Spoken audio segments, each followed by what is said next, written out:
যেই সমস্ত ছেলেরা বিবাহিত মেয়ে পছন্দ করো, তাদের উদ্দেশ্যে এই কথাটা বলতেছি।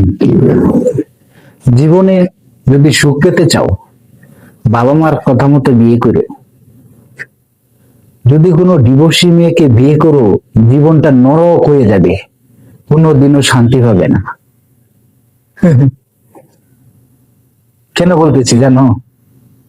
কারণ আমি তার বাস্তব প্রমাণ। ডিভোর্সি মেয়েকে বিয়ে করে নিজের জীবনটাকে তছনছ করে ফেলেছি।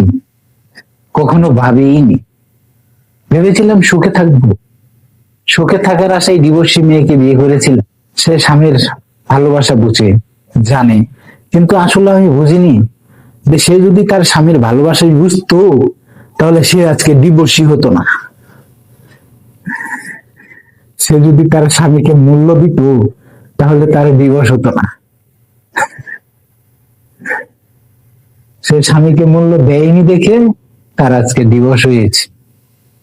আর আমি সেই ডিভোর্সি মেয়ের জন্য পাগল হয়ে গেছি।